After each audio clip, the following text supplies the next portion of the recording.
A rainy Saturday! Please, Queen Mary! Ayan, so gisingin natin ang ating mga kalamnan ngayong hapon. So inahanyayaan po lahat na tumayo. Ayan. Mukhang inaantok pa lahat. Ayan. So, we thank God sa linggong nagdaan dahil na-survive natin ng maayos at mapayapa. And we thank God na nandito tayo ngayon sa happiest place on earth. Amen? Ayan.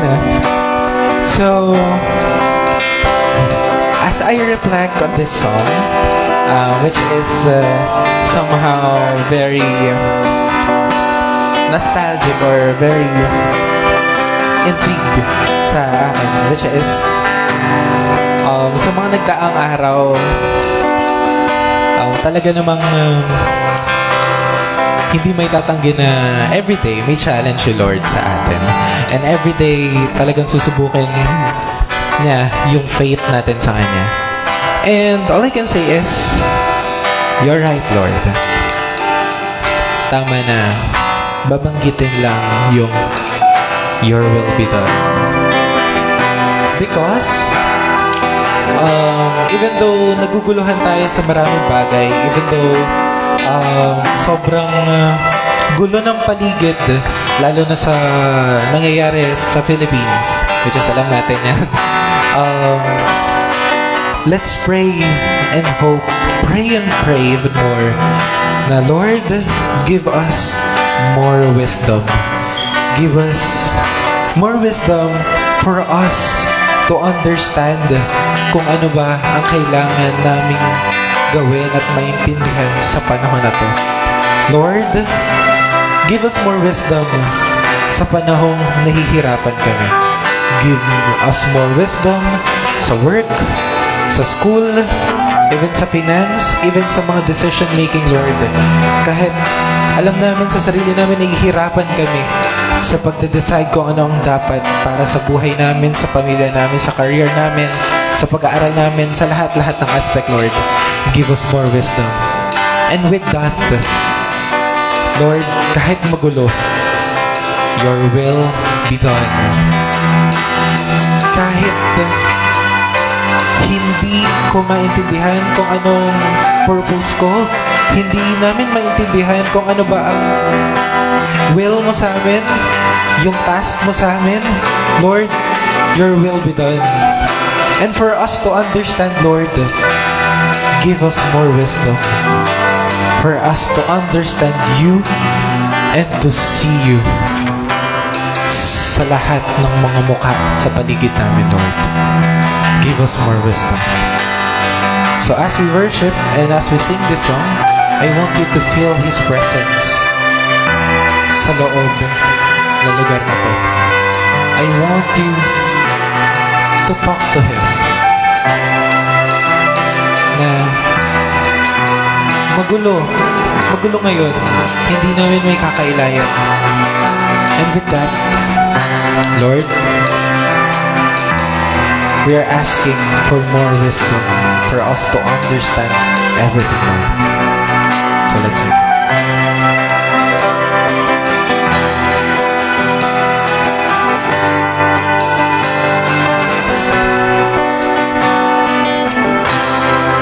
God, if you're willing, take it away. This suffering and pain, take them away from my hands. God, it is burden uncovers your plan. I'll trust in your ways. I'll take with my open hands. Oh, God, I only want you beside.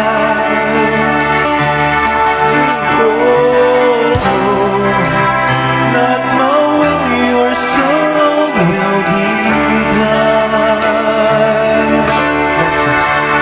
I embrace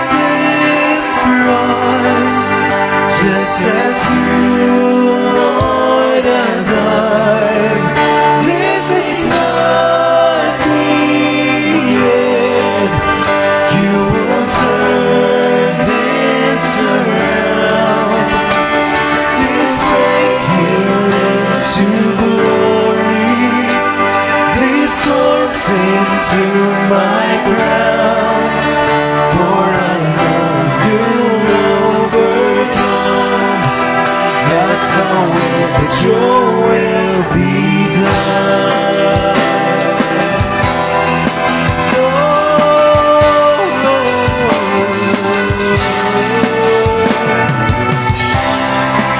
Not when you whisper,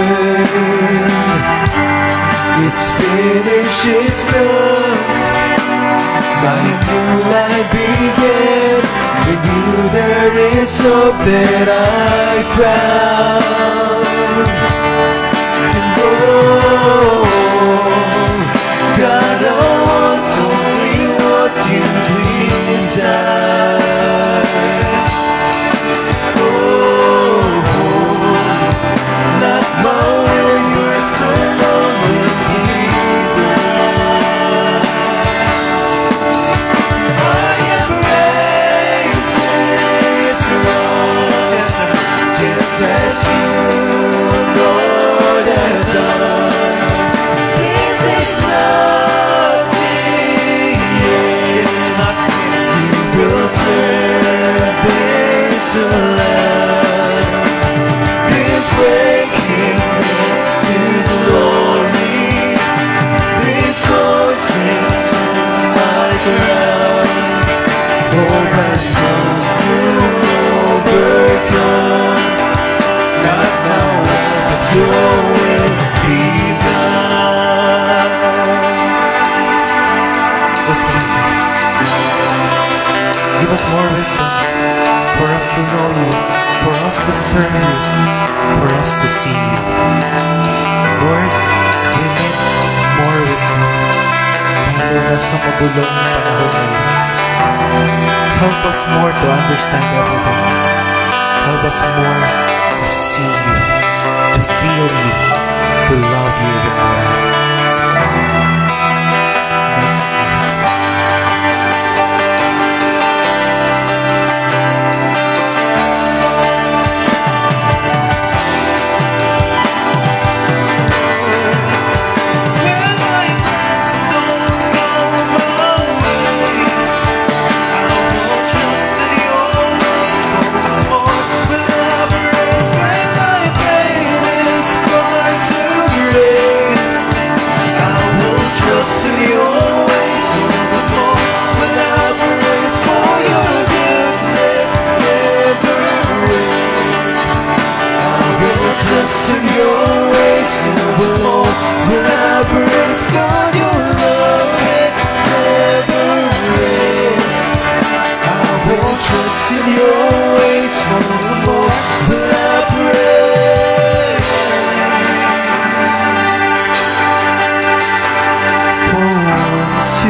And I know you overcome. Not my will, but your will be done. And I embrace this cross, just as you, Lord, have done. This is nothing, yeah. You will turn this around.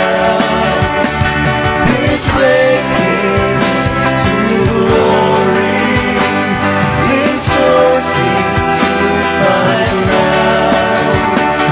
For once you overcome, you conquered the grave and the cross, and I know you overcome. Not my will, but your will be done.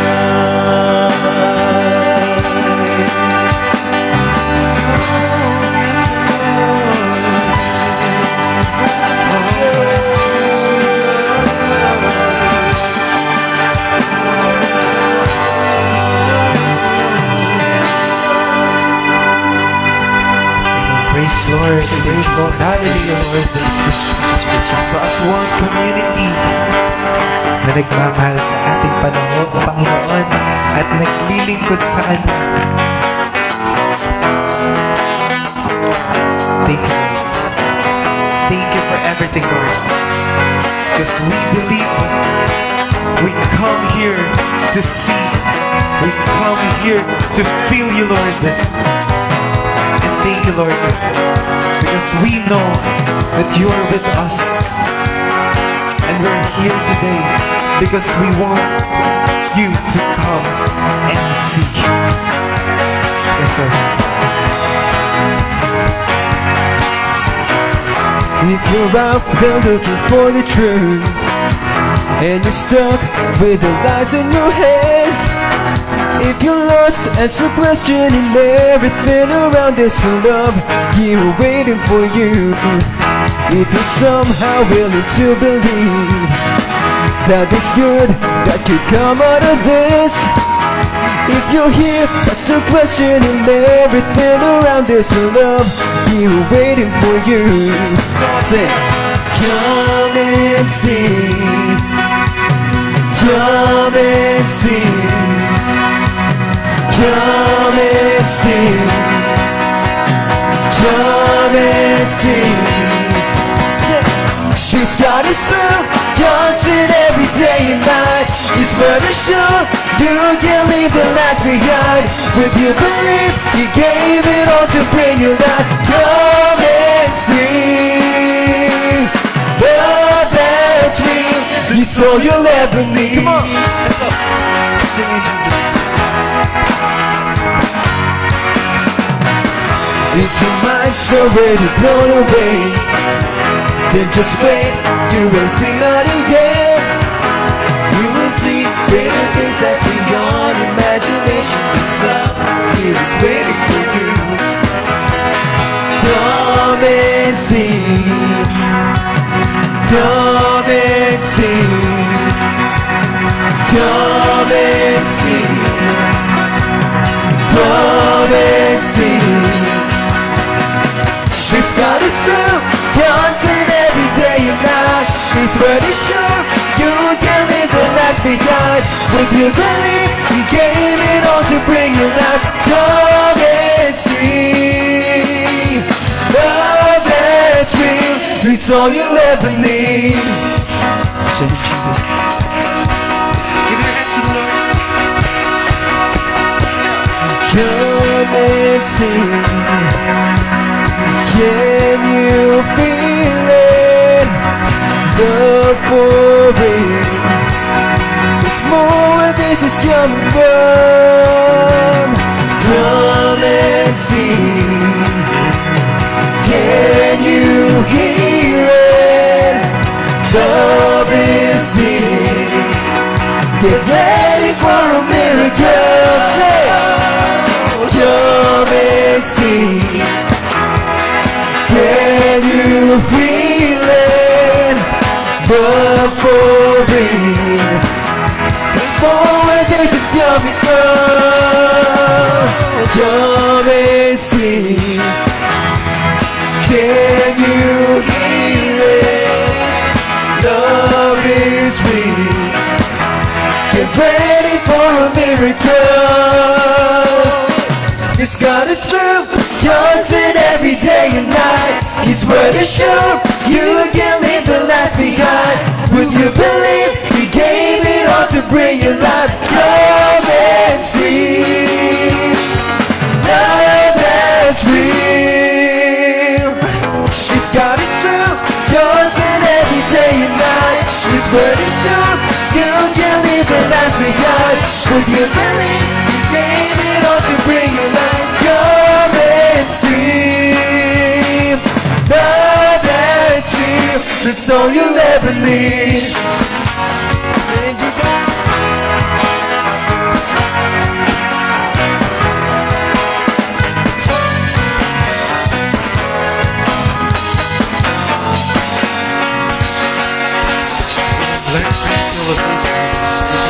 And as one community, worshiping God, let's glorify Him. Glory be to the Father, to the Son, and to the Holy Spirit, as it was in the beginning, is now, and ever shall be, world without end.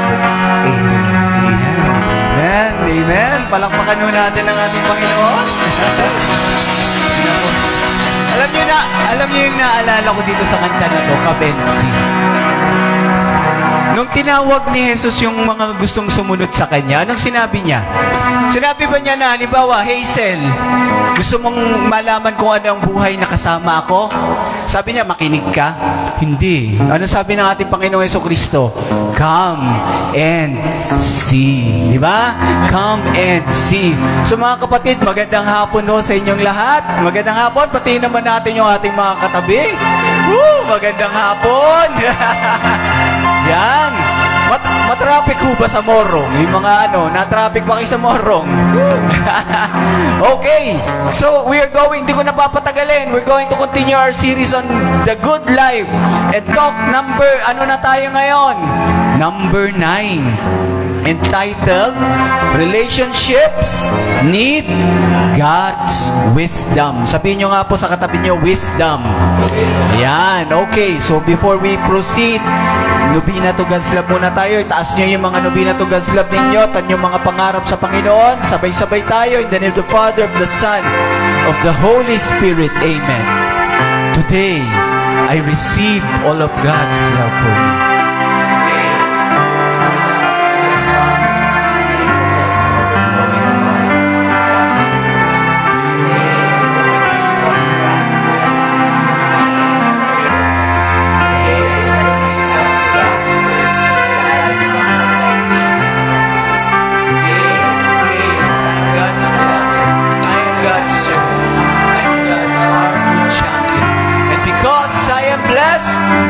Blessing the world in Jesus' name, amen.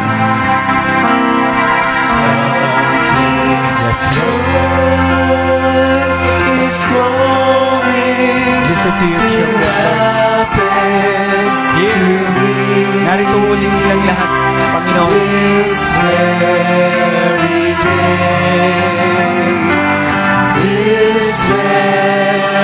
Bless them, O Lord. Something good is indeed going to happen to them. It's going to happen to us. Itong araw na ito, itong taon na ito, because Jesus is blessing away. Again, mga kapatid, let's sing to the Lord. Something good is going to happen to me. Itong gabing ito, yes Lord, this very night, itong oras na ito, this very hour, something good is going to happen. Bless us, O Lord. Thank you, Lord. Thank you, Jesus. Thank you, Jesus. Thank you, Jesus. Thank you, Jesus. Mga kapatid, let's continue singing to the Lord as we sing Thy Word. Thy Word is the lamp unto my feet and the light unto my path.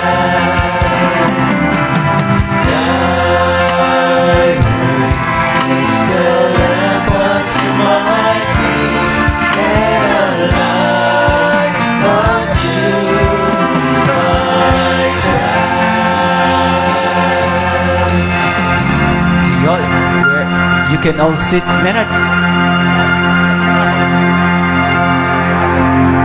Yan. Okay, magandang hapon. No? Sino ba yung hectic ang schedule ngayong linggo?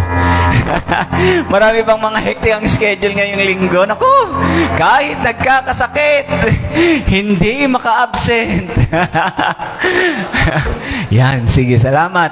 Okay, so mga kapatid, this is our message for you today. Entitled, ayan na. Our message for you today is this. Ask for God's wisdom. Sabihin nyo nga po ulit, wisdom. Ano ba yung wisdom? Sa Tagalog, karunungan. Di ba? Pareho ba yan sa knowledge or kaalaman? Hindi. Ang knowledge is about, meron kang information na lalalaman. Halimbawa, ano ba yung ating pambansang hayop? Ano pambansang hayop? Kalabaw, di ba? Oh. Ano, that's knowledge. Oh. Ano ang kapitolyo ng Rizal? Anong kapitolyo ng Rizal? Cardona. Naku, teacher pa naman. Antipolo, di ba? Anong kapitolyo ng Pilipinas? Manila. Pero before, Quezon City. That is knowledge. That is knowledge. Iba yung wisdom. Halimbawa, alam mo na kapag kumain ka ng balat ng lechon ng baboy, ikaw ay hindi makakahinga. That's knowledge. Pero, nariyan, hinainan ka ng lechon ng baboy at hindi mo kinain dahil alam mo na bawal sa iyo. That is wisdom. Yun po yung karunungan. Today, mga kapatid, this is the second to the last installment ho ng ating series about the good life. Sino ho ulit ang gusto magkaroon ng good life? Taas ang kamay. Siyempre, lahat tayo. Our exciting series about the Sermon on the Mount. And today, we're going to talk about relationships again. So pag-uusapan ho ulit natin ngayon, relasyon. Relationships again. Bakit? Kasi if you want a good life, kung gusto niyo ng magandang buhay, you need a good relationship.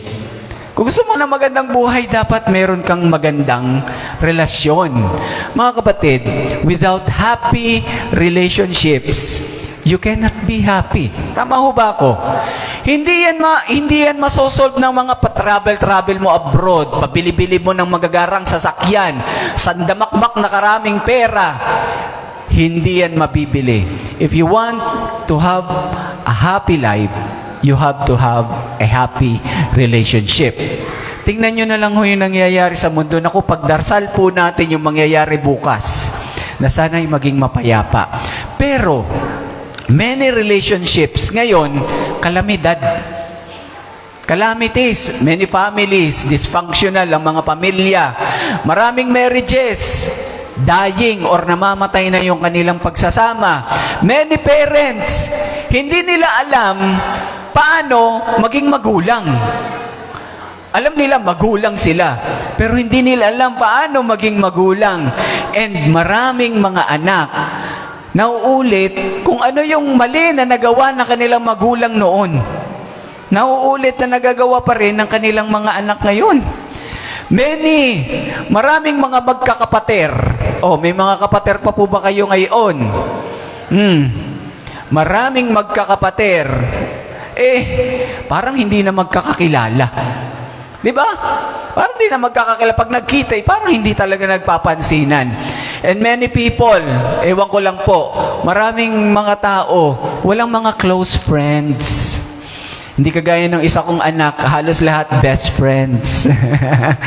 Pero maraming mga tao, walang mga close friends. Even sa simbahan. Tama po ba ako? Ang simbahan parang nagiging spiritual gas station na lamang Kaya dito sa feast, lagi tayo nagbabatian pero sa simbahan, napapansin niyo po ba nagbabatian ng mga tao? Parang gas station na lang sila. Ano nangyayari? Kapag mababa na yung gas, pupunta sa gas station sa simbahan at magpaparefill, tapos aalis na. Ganoon. Magre-refill, tapos wala na. Bakit kaya ganoon? Bakit kaya ganoon? Meron nga daw isa tayong sister, hindi ko po sasabihin kung sino, nagtanong, brother, alam mo, magiging maganda lahat ng relasyon sa mundo kung ang lahat ng mga tao madaling mahalin. Di ba? Tama ba ako? Maganda lahat ng relasyon kung lahat ng mga tao madaling mahalin. Pero, hindi naman. Hindi naman madaling mahalin ng mga tao. Tama po ba ako? Sino rito may mga kagalit? Ayaw na tumaas. Mga kapatid, tignan ninyo. Why did God create so many people who are so difficult to love? Isipin nyo nga yun. Bakit kaya no? Bakit kaya gumawa pa ang Diyos ng mga tao na ang hirap-hirap namang mahalin. Ang hirap mo namang mahalin. Pero, maging tapat po kayo sa akin. Meron ba kayong tao na hindi nyo gusto? Oh, taas nga ang kamay, meron? Ako, meron ako. Meron ba kayong kapamilya na sinusubukan ng inyong pasensya? Di ba? Marami. And just in case, mga kapatid, ha, medyo nagda-doubt kayo, ha, plainly, sasabihin ko ito sa inyo. God has appointed specific people in your life to accomplish one glorious purpose, to stretch your love, your capacity to love. Totoo yan. Talagang itinalagay yan ng Diyos sa inyo. Isipin ninyo yung kinakagalitan ninyo. Isipin ninyo yung tao or kapamilya ninyo na sinusubukan ng inyong pasensya. One purpose, bakit yan nasa inyo? To stretch your capacity to love. At ito mga kapatid, ang isang kabalintunaan ng buhay. Oh, kabalintunaan ng buhay. It's the paradox of life. Tanong niyo ako ano? If every person around you, tingnan niyo yung mga katabi niyo, is lovable. Kung ang lahat ng mga nakapalibot sa inyo ay talagang lovable, parang mga aso at pusa namin sa bahay, parang lovable, you will never grow in love. Di ba? Kung lahat nakapalibot sa inyo lovable, you will never grow in love. Bakit? You only grow in love if there are enough unlovable people in your life. May tumutunog.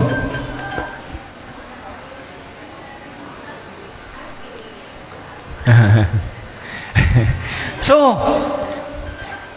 you know, you only grow in love if there are enough unlovable people in your life. Mga kapatid, may nagbebenta po ng sorbetes dito sa tabi ko eh. Nawawala daw po yung cellphone, tinatawagan. Ayun, tumutunog. Mga kapatid, 2 lessons on how to deal with difficult people. Tingnan ninyo, bibigyan ko kayo ng 2. Meron ba kayong mga difficult people in your life? Eto. In the Sermon on the Mount, mga kapatid, si Jesus Christ, nagbigay siya ng mga practical and powerful wisdom kung papaano natin papangasiwaan ang ating relasyon. Nagbigay siya. Nagsimula na ho tayo dyan sa talk number 5 natin. Natatandaan niyo ho ba yung talk number 5 natin? Ano yung sabi ng ating Panginoong Jesucristo? He said, we should love our katabi nyo. Enemies. Enemies ba yung katabi nyo ba yan? Sabi niya, mahalin natin ang ating kaaway. Yun yung unang sabi ng ating Panginoon. And in talk 9, dito ho, we will continue the discussion.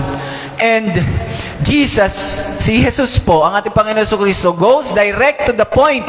The first one, ano ba ang sabi ng ating Panginoong Jesucristo? First, relationship wisdom. Do not judge. Yung una, do not judge. Kayo ba'y nanghuhusga? Sabi ng ating Panginoong Jesucristo in Matthew 7 verses 1 to 2. Sabayan niyo ako, do not judge or you too will be judged. For in the same way you judge others, you will be judged. And with the measure you use, it will be measured to you. Yan po yung sabi niya. Meron na tayong isang brother, hindi ko na po sasabihin ng pangalan. Isang araw daw,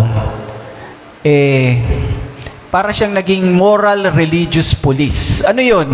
Naninitaho siya ng mga tao. Kasi pakiramdam niya, above siya dun sa mga taong nakakasalamuhan niya.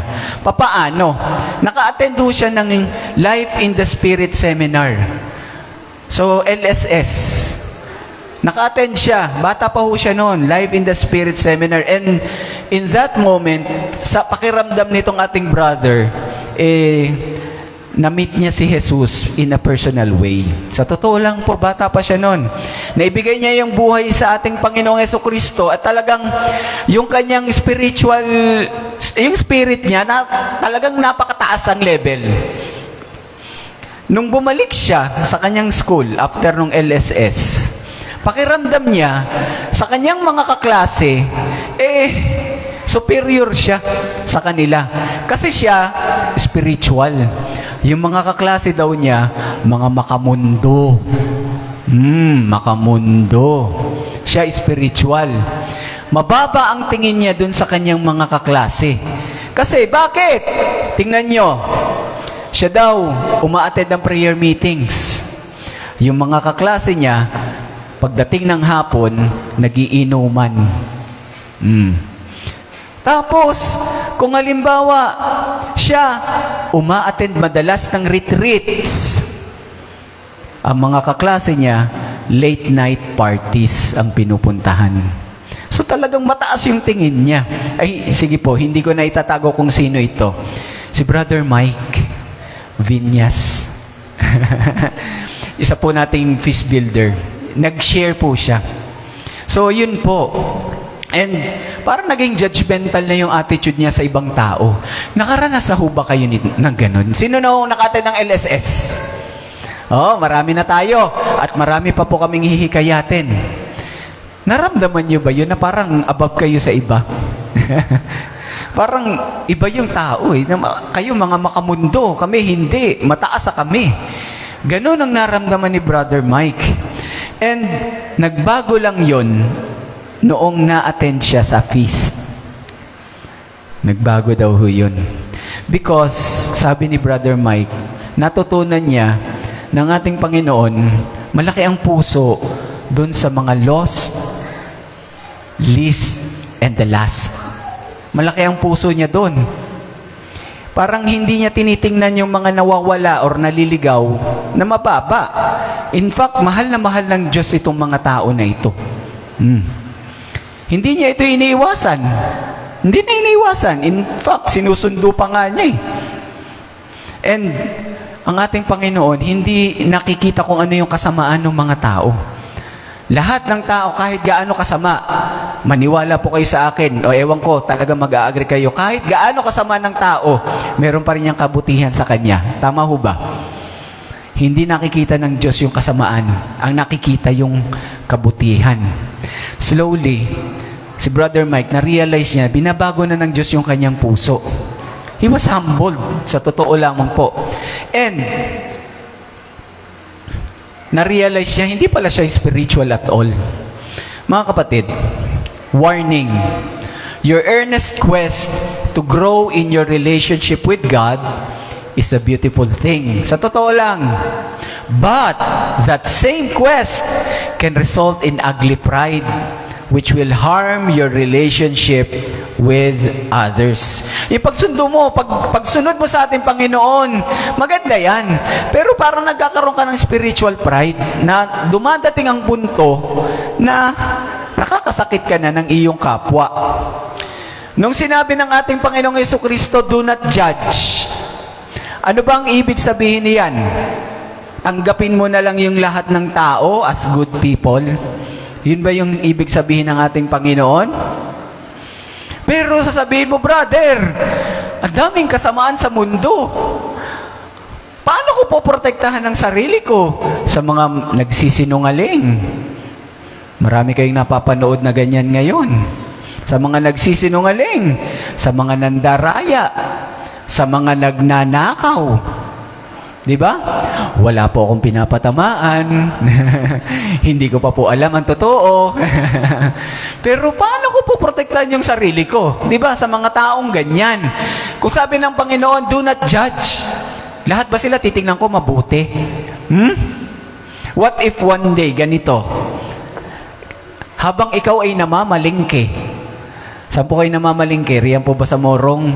O rito sa Cardona o sa Tanay? Habang ikaw ay namamalingke, merong lumapit sa iyo na isang lalaki Maganda naman manamit. Pero suddenly, umiyak siya sa iyo. Sabi niya, yung asawa ko nasa Queen Mary ngayon, maraming babayaran, nasa ospital. At nawalan ako ng trabaho 3 months ago. Yun ang sabi niya. In fact, hindi pa ako kumakain ng 3 araw. Hindi mo kilala. Hindi mo kilala, ha? Sabi niya sa iyo, pwede bang umutang ng 2,500? Banlaki raw, sabi ni Sister Doloro. Babayaran ko sa 1 linggo, 5,000. Isipin mo.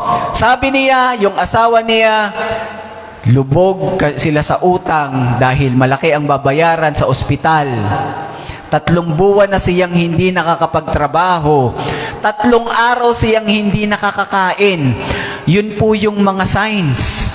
Sabi niya, pautangin mo ako ng 2,500. Sa 1 linggo, babayaran ko ng 5,000. Hindi ba parang nanluloko na iyan? Di ba? Paano ka babayaran ng 5,000? 2,500 ang inutang, hindi pa nga nakakapagtrabaho at marami pang babayaran. Di ba? Paano yun? Lahat na ng red flags, ibinigay na sa'yo. Pero yun nga, sabi ng Panginoong Jesucristo, do not judge. Huwag kang humusga. So, tinanggal mo yung iyong paghihinala at sinabi mo, okay, sabi ni Jesus, do not judge. Ito na yung 2,500. Banlaki raw. Ito na yung 2,500. Tapos, ibibigay ko na lang sa iyo yung GCash number ko. Roon mo na lang ihulog yung 5,000 pesos. Ganoon ho ba? Ang ibig sabihin ng ating Panginoong Jesucristo? I assure you, mga kapatid, hindi po ganoon. Hindi ganoon ang kanyang ibig sabihin. Paano ko ito nalaman? Tanong niyo ako paano? Because a few verses later, sabi ho ng ating Panginoong Jesucristo in Matthew 7 verse 16, by their fruit you will recognize them. Anong ibig sabihin niyan?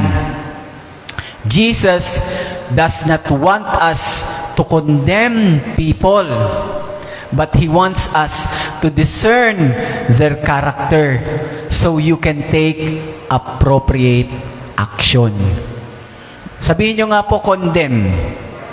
Ayaw ng Panginoong Jesucristo na tayo ay humatol. Ayaw niya na tayo humusga ng tao. He wants us to discern. Sabihin nyo po, discern. Ano yung discern? Umunawa. Unawain. To discern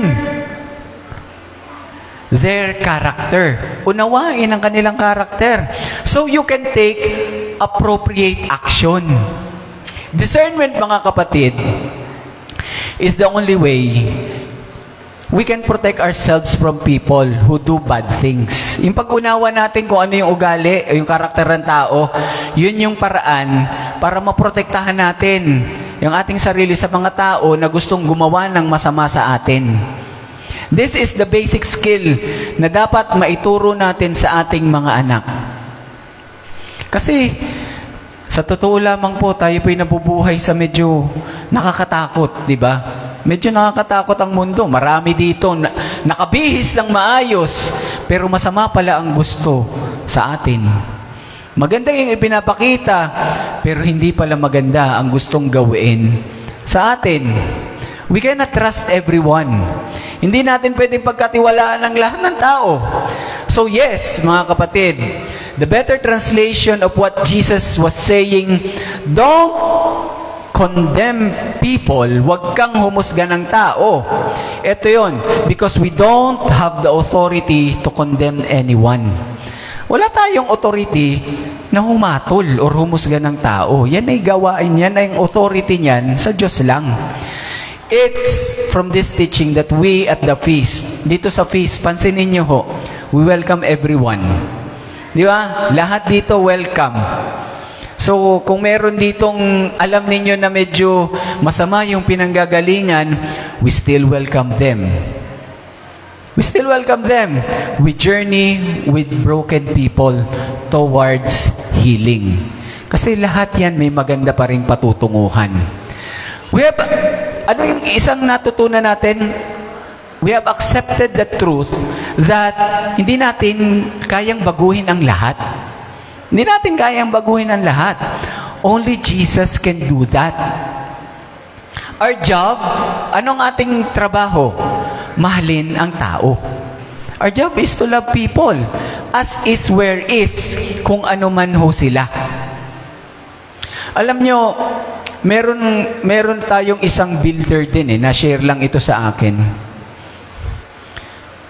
Siya pong builder natin is basag-ulero. Sa lahat ng pagka may gulo at balitaan nyo na may gulo, may bugbugan, may mga nasaktan, nadun ho yung builder na yun. Mahilig siyang manuntok, mahilig ho siyang manakit. Member siya ng frat. Pero builder ho natin.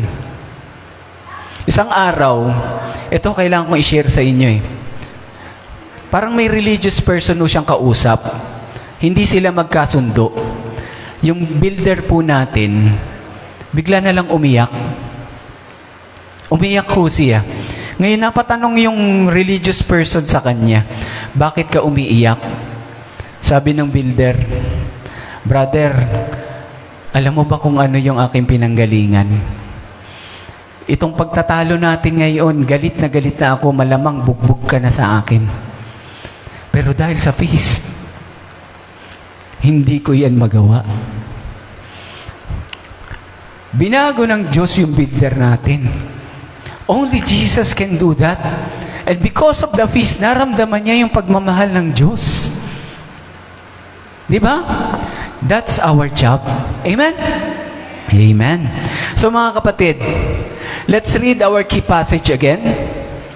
Matthew 7 verses 1 to 2. Do not judge, or you too will be judged. For in the same way you judge others, you will be judged. And with the measure you use, it will be measured to you.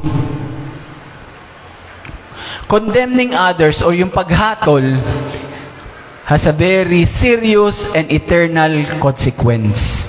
Kapag kayo humusga na ng iba, meron ho yung mabigat na consequence. You want to show mercy because you need the same mercy. Because you're as broken as everyone else, just with different cracks. Lahat ho tayo ay mga basag. Lahat tayo may mga pinagdaraanan. Bakit tayo hahatol? Lahat tayo ay mayroong flaws. Lahat tayo mayroong sira. Anong karapatan nating humatol? Di ba? Instead of judging others, mga kapatid, ano yung kailangan nating gawin? Ano ang sabi ng ating Panginoong Hesukristo?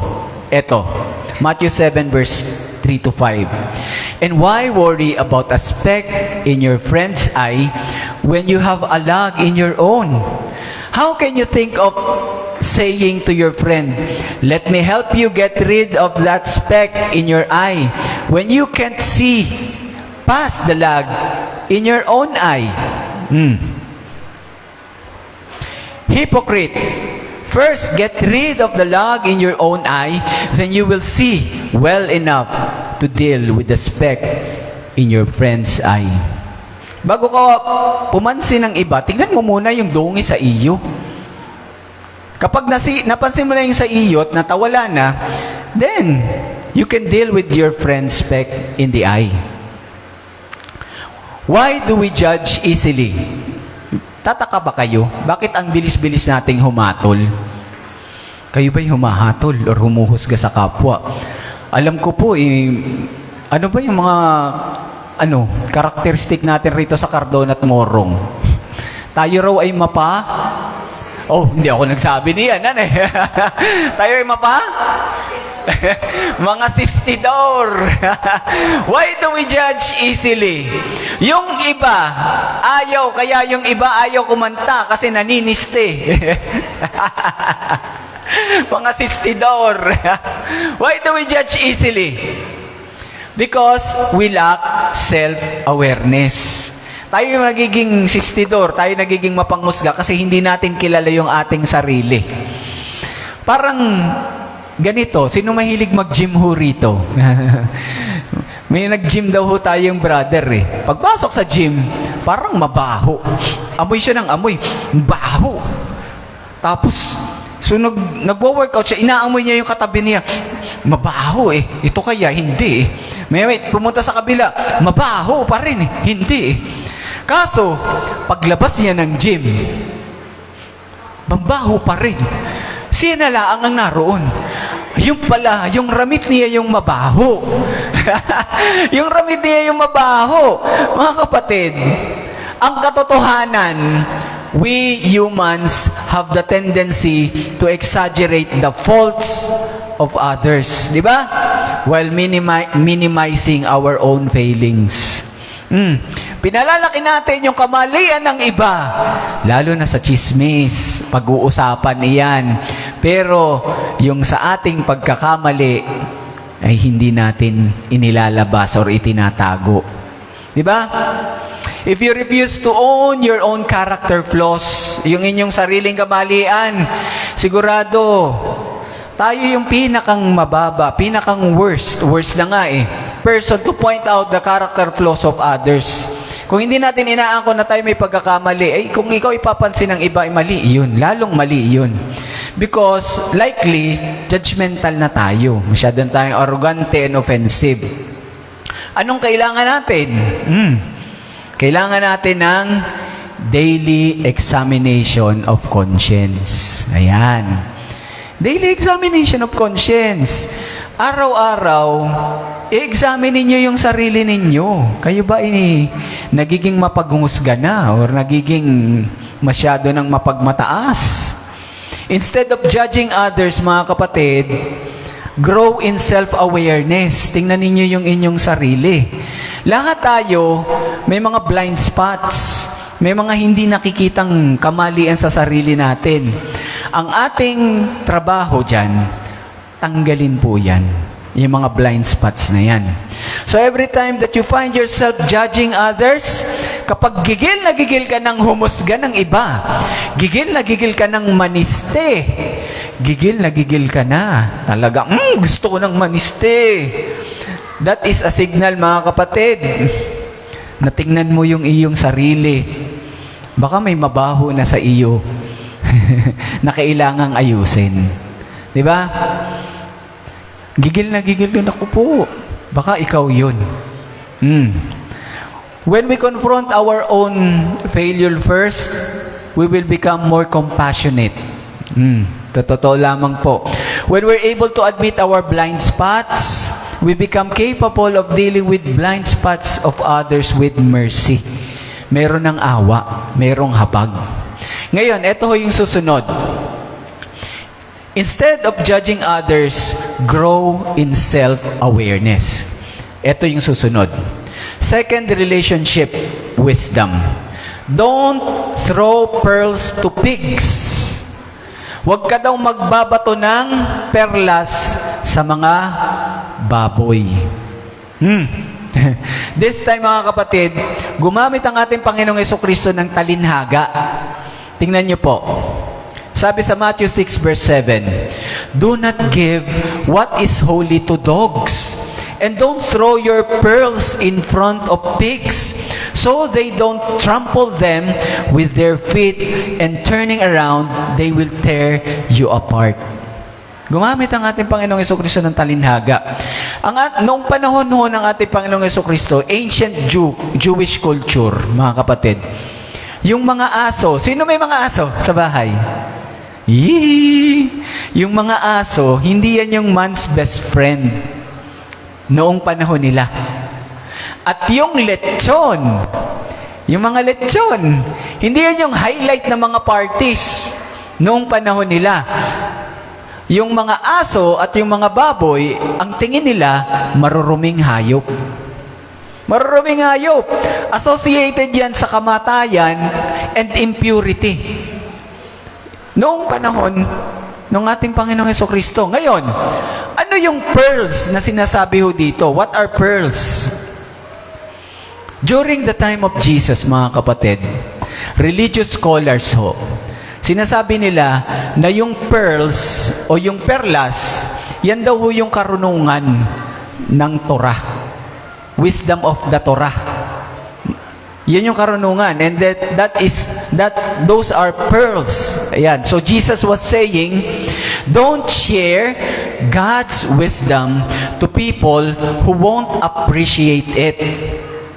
And in the end, even attack and harm you. So, ibig sabihin mga kapatid, be selective. Be prudent. Maging masino po kayo. Be practical. Protektahan ang sarili sa mga hindi kinakailangang pagpuna. Protektahan ang sarili sa mga hindi kinakailangang pagbatikos ng iba. Meron ho ba kayong kilalang ganito? Parang religious police.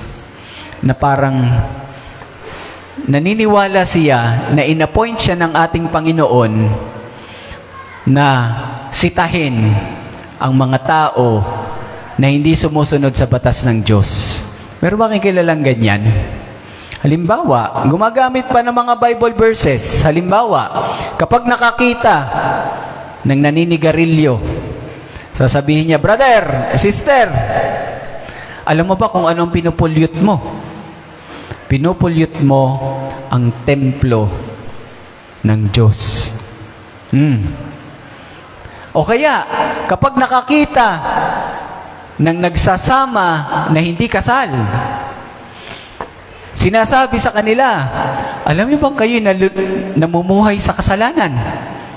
May kilala po ba kayong ganoon? Meron po akong isang nagsabi sa akin, sabi niya, sir, parang ayoko nang maging, ito po ayaw na rin niyang maging, gusto na niyang lumipat ng sekta. Katoliko po siya. Kasi magpapakasal sila. May seminar silang aatinan. Required po sa pagpapakasal yung seminar, di ba? Nalaman po kasi nung nagse-seminar na sila po ay nagsasama na. Abay, sabihan raw po talaga sila na namumuhay sila sa kasalanan. Yan raw ay pangangalunya. Ayun pa yung term eh.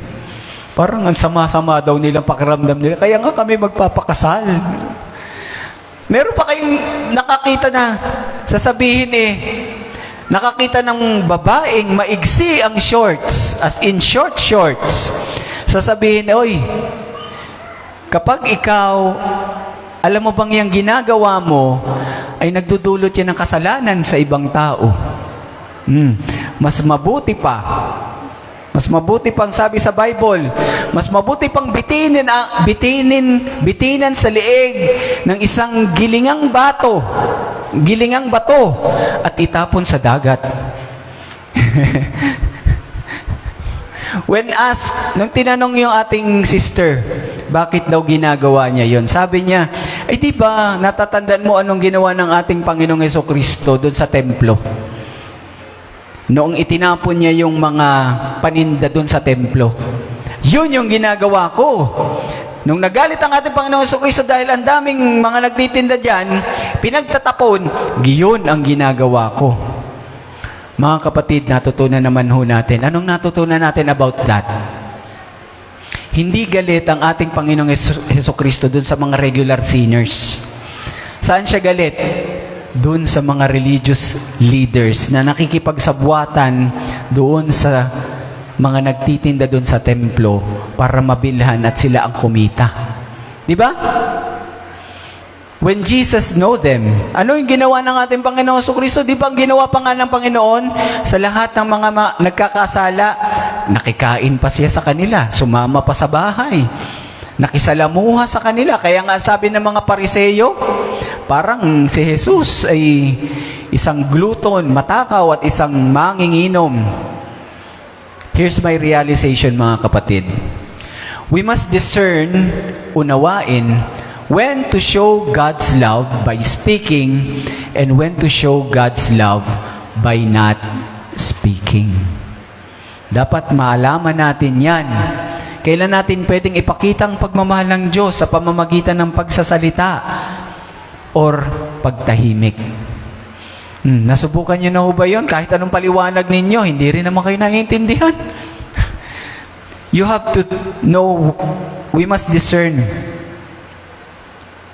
kailan natin ito dapat magawa. Believe me mga kapatid, marami na akong mga naiwasan na mga conflicts sa pamamagitan ho nung pagbasa lang ng utak ng taong nasa harapan ko. Alam ko kung kailan siya handang makinig sa akin. Alam ko kung wala, yung masyado siyang preoccupied, masyado siyang proud sa sarili niya, masyado siyang overworked para makinig sa akin. You need wisdom mga kapatid to know when to give wisdom. So instead mga kapatid of a lecture, o yung mga teacher, ito kakarinig ko lang rito sa asawa ko, kaka-attend lang ng school meeting. Hindi rin nakikinig ang mga bata sa teacher. Ay, awang ko. But so instead of giving a lecture, gawin niyo na lang muna yung ginawa ng ating Panginoong Jesucristo. I-offer nyo yung pagkakaibigan. Offer friendship muna. And at the right time, mga kapatid, when they seek wisdom, they know who to call. Alam nila kung sino yung pupuntahan. Mga kapatid, let me close. Ano ang sinasabi ho ng ating Panginoong Jesucristo? Itinuloy ho niya.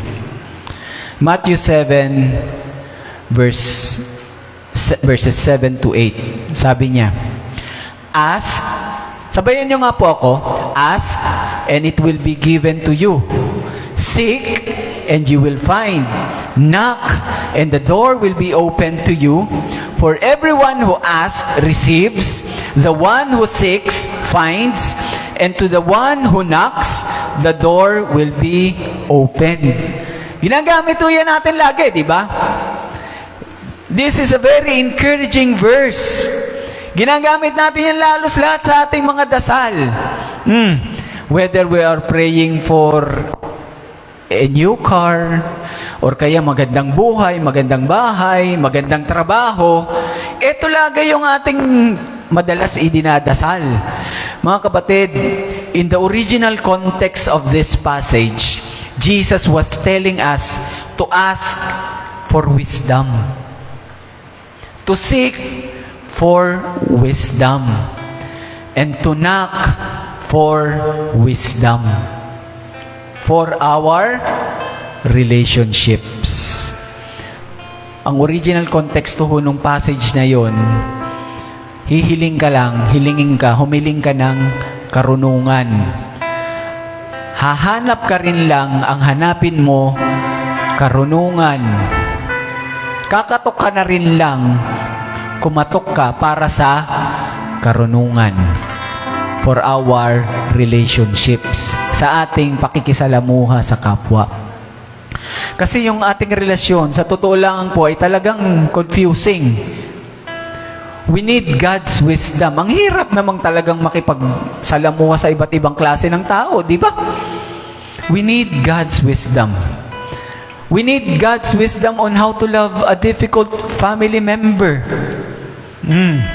We need God's wisdom on how to protect ourselves from toxic people. Yet you still able to love them. Di ba? Jesus says, if you pray for relationship wisdom, God will give it to you. Amen? Remember po, itong sermon was given, saan siya ibinigay? It was given in a mountain, di ba? Sa bundok. This was an ancient hyperlink. Hyperlink ho yan eh. Na gusto ni Matthew na i-click natin. Hyperlink yan eh. Kasi si Moses gave the Torah from Mount Sinai. But this time, mga kapatid, Jesus was giving us the completed version of God's wisdom. Ibinibigay yan ng ating Panginoong Jesucristo. Yes, mga kapatid, the Torah were the pearls. Yan yung perlas that you should not throw before the pigs. Yan yung mga hindi mo dapat itapon sa mga baboy. Pero ngayon, sino na yung perlas? ang ating Panginoong Hesukristo na. The greatest pearl in the world. Jesus is God's wisdom personified. If you ask for God's wisdom, you're asking for Jesus. So kung naghahanap kayo ng karunungan ng Diyos, ang hinihiling ninyo ang ating Panginoong Hesukristo. Jesus is the Word made flesh. Siya yung katotohanan. Jesus is the lamp unto my feet and the light unto my path. You are asking for Jesus to walk into your families, to your friendships. Amen? So He can bless, touch, and heal our relationships. Mga kapatid, ask for God's wisdom. Ask for Jesus. Amen. Anyayahan ko po kayong tumayo.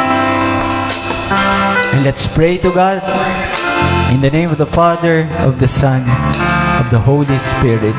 Amen. Jesus, we want you, Jesus. We want God's wisdom. Ibigay niyo po sa amin ang karunungan. Ibigay niyo sa amin ang aming Panginoong Hesukristo kung paano namin haharapin, kung paano namin papangasiwaan ang aming mga relasyon sa aming buhay, sa aming pamilya, na ang hirap-hirap mahalin, sa aming mga katrabaho, sa aming mga kaklase, sa aming mga kaibigan, sa aming mga kapwa Pilipino. Ibigay mo sa amin, Panginoon, ang ating Panginoong Hesukristo. Ibigay mo sa amin ang iyong karunungan sa tamang pagharap sa mga pagsubok na ito. This we ask and pray in the mighty name of Jesus. Amen. Amen.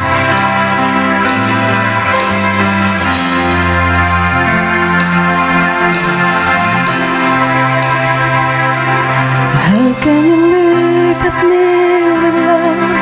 How can you still call me to come? When you know the things I've done, when you've seen how far I've run, why would you choose to set me free? Why would you use someone like me?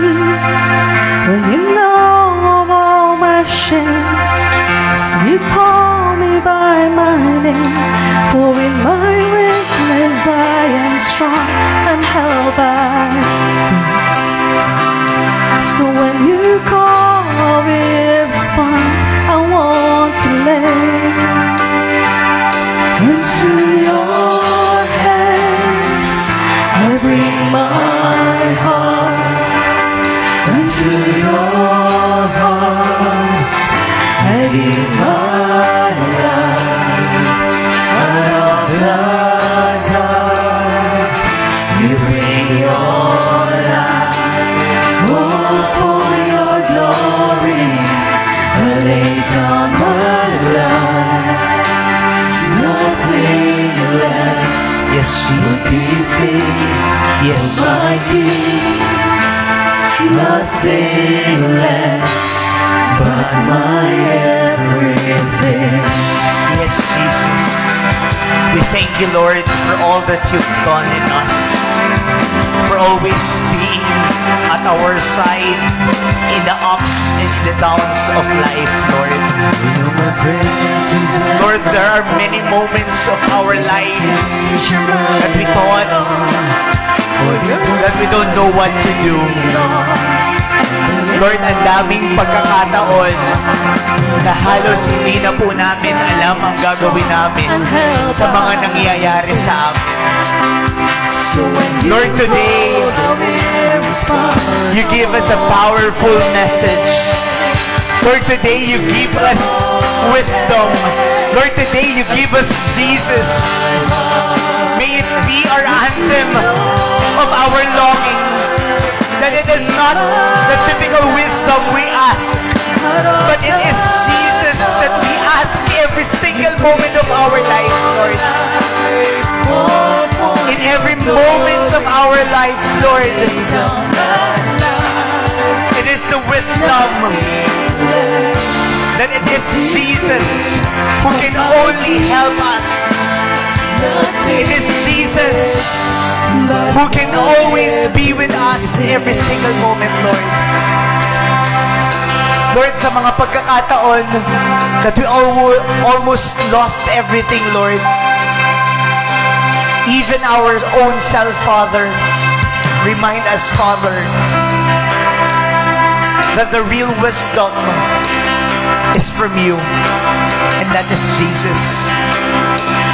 Lord, sa mga panahong hirap na hirap kami, may you always remind us that Jesus is the only answer to everything, Lord God. Let me be a vessel of your grace. It is Jesus, Lord Jesus.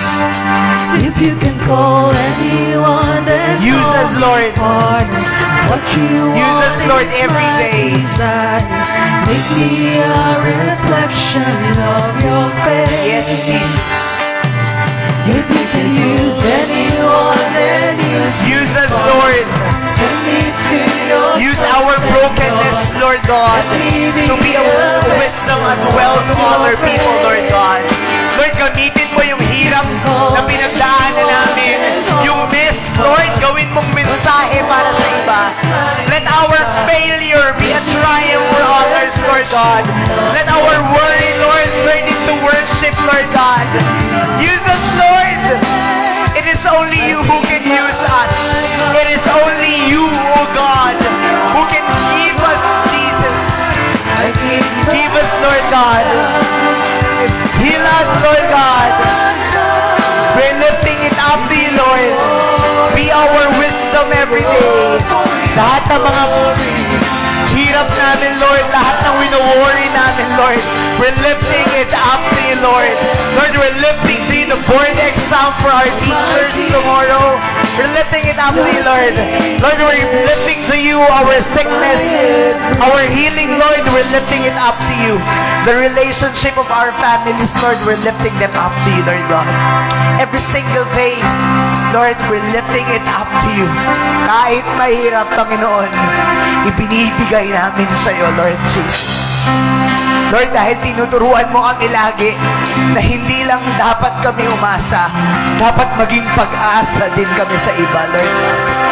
And may our life be a testimony, be a symbol of your wisdom.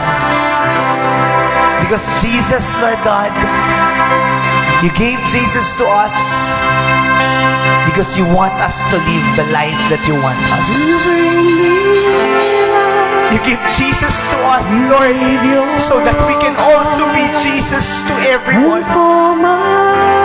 You give Jesus to us, Lord, so that we will always be reminded that your love is endless, that you are a miracle maker, that you are a blesser, Lord God, that you are a healer, Lord God. You give us the wisdom. You give us Jesus, Lord God, because you want us to know that anything that is impossible will be possible with you, Lord God. Hallelujah. Praise you, Jesus. Amen. Yes, Lord, if you can only use us, Father, to heal our relationships. Use us, Father, use us. Amen, amen. Palakpakan mo natin ang ating Panginoon. Meron tayong announcement konti. Okay. So, before we proceed to our love offering, I invite you on November 21 to 23. Open pa naman ho ito. Ito po yung misis ko. Let's come together in His presence. Ito po, spiritual investment natin ito. Kung kaya nyo hong umattend, November 21 to 23, meron ho tayong FeastCon dito gaganapin sa SMX Manila. 3 days yun yan. Marami yung uma-attend dito sa atin. So kung sino pa ho, pwede pa open pa ba yung servants? Meron pa? Servants, kung sino man ushers. So kung sino pa ho yung gusto mag-serve, lapit to kay Brother Martin or kay Sister wife ko, Sister Paulette. Ano pang meron? Okay. So mga kapatid, next week is the last week of the month of September. So pag last week of the month, anong nangyayari po sa Feast Queen Mary? Hindi po tayo Sabado. So linggo po ulit tayo next week. Linggo, dun po tayo sa ating parish. Alas 4 ng hapon. Yehey! So mga kapatid, after ng feast, may misa po tayo. Yan. So maganda, isama nyo na yung inyong mga kaibigan, kaklase, kapatid, kamag-anak, para pagkatapos ng feast, may misa tayo. So one tusok na lang, di ba? So next week ko yan, Sunday. Meron ba? Okay, so mga kapatid, handa na po tayo sa ating love offerings and tithes. Taaso natin ang ating mga love offerings and tithes. 2 weeks na lang. So yung mga gusto pa pong umabol ng mga blessings nila, Lord, tinataas po namin sa inyo itong aming mga munting nakayanan. Nawa, Panginoon, ito po inyong pagpalain. 10 po ng mga tao na nagbibigay nito. Alam nila yung kanilang ginagawa. Make them channels of blessings in this world. Panginoon, pinapanalangin ko po sila, ang kanilang kabuhayan, ang kanilang pamilya, ang kanilang kalusugan, ang kanilang mga relasyon, ang kanilang mga pag-aaral, ang kanilang mga dinaranas sa buhay na nawa ito po inyong gabayan, pagpalain at palawigin, lalo na po sa kabutihan at pagpapalaganap ng inyong mabuting balita. Bless them always, Lord.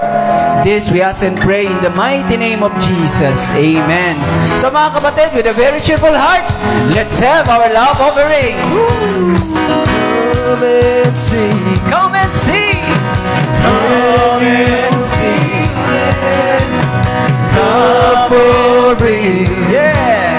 This moment this is coming from. Come and see. Can you hear it? Love is real. Get ready for a miracle. Come and see. Can you hear it? Love for real. It's more this is coming from. Come and see. Can you hear it? Love is real. Ready for a miracle. Mga kapatid, see you again next week ho. Mag-ingat ho kayo sa inyong pag-uwi. Sana ho, tandaan nyo, ano ang ating mensahe ngayon? Ask for God's wisdom. See you again next week, Sunday, 4 p.m. Doon po sa parish natin sa Cardona, sa Our Lady of the Isis Holy Rosary. Amen. Ingat po kayo sa inyong pag-uwi.